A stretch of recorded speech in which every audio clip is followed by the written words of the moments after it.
আমাদের সবার জীবনেই কিছু না কিছু দুশ্চিন্তা থাকে, কিন্তু যখন এই দুশ্চিন্তা প্রতিদিনের জীবনকে প্রভাবিত করতে শুরু করে তখন সেটাই হতে পারে অ্যাংজাইটি ডিসঅর্ডার। আজকের ভিডিওতে আমরা জানব অ্যাংজাইটির লক্ষণ, বিভিন্ন ধরন এবং কখন চিকিৎসকের সাহায্য প্রয়োজন। অ্যাংজাইটি মানে শুধু ভয় পাওয়া নয়, এটা এক ধরনের অতিরিক্ত নিয়ন্ত্রণহীন চিন্তা। যুক্তরাষ্ট্রের প্রায় ৩১% মানুষ জীবনের কোনো না কোনো সময় অ্যাংজাইটি ডিসঅর্ডারে ভোগেন। সবচেয়ে সাধারণ হল জেনারেলাইজড অ্যাংজাইটি ডিসঅর্ডার বা জিএডি, যেখানে প্রতিদিনের কাজকর্ম নিয়েই অতিরিক্ত দুশ্চিন্তা থাকে। সাধারণ দুশ্চিন্তা আর অ্যাংজাইটির দুশ্চিন্তা এক নয়। অ্যাংজাইটি থাকলে মানুষ সবসময় ওয়ার্স্ট কেস সিনারিও ভাবতে থাকে, যেমন চাকরি না হারালেও মনে হবে চাকরি যাবে, সম্পর্ক ঠিক থাকলেও ভাববে ব্রেকআপ হবে। এই চিন্তা 6 মাসের বেশি সময় ধরে চললে সেটি জিএডি এর লক্ষণ হতে পারে। অনুভূতি হয় ভয়, নার্ভাসনেস, রেস্টলেসনেস, টেনশন। অ্যাংজাইটি শুধু মানসিক নয়, চিন্তাভাবনাকেও প্রভাবিত করে। দেখা দিতে পারে মনোযোগ কমে যাওয়া, বিভ্রান্তি, ভুলে যাওয়া, কথা বলতে অসুবিধা, রিয়েল থেকে ডিটাচড লাগা, বারবার ভয়ের চিন্তা, খারাপ দৃশ্য কল্পনা। অ্যাংজাইটি আমাদের শরীরে ফাইট অর ফ্লাইট প্রতিক্রিয়া বাড়িয়ে দেয়। ফলে দেখা দিতে পারে মাথা ব্যথা, মাথা ঘোরা, পেটে ব্যথা, ডায়রিয়া, বমিভাব, শ্বাসকষ্ট, মাংসপেশিতে ব্যথা বা টান, ক্লান্তি, মুখ শুকিয়ে যাওয়া। সোশ্যাল অ্যাংজাইটি থাকলে আবার কাঁপুনি, ঘামা, হৃদস্পন্দন বেড়ে যাওয়া দেখা যায়। আচরণেও বড় পরিবর্তন দেখা যায়। অ্যাভয়েডেন্স, ভয় লাগে বলে কিছু কাজ বা জায়গা পুরো এড়িয়ে চলা। রিঅ্যাসিওরেন্স সিকিং, বারবার অন্যের কাছে নিশ্চিত হতে চাওয়া।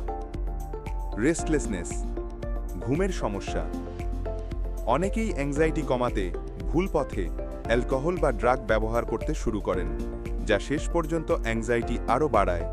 অ্যাগোরাফোবিয়া থাকলে মানুষ বাইরে যেতে ভয় পায়।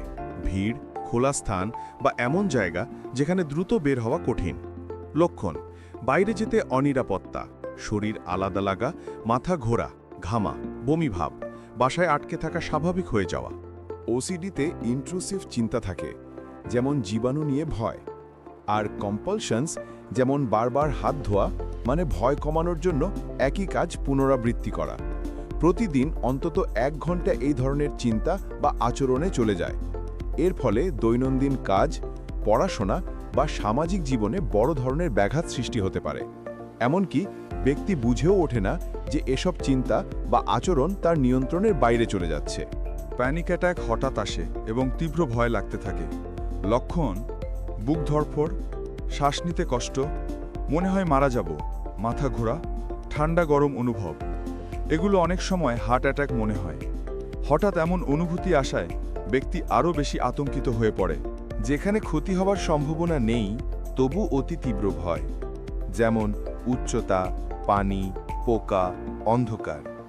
লক্ষণ: দৌড়ে পালাতে ইচ্ছে, কাঁপুনি, শ্বাসকষ্ট।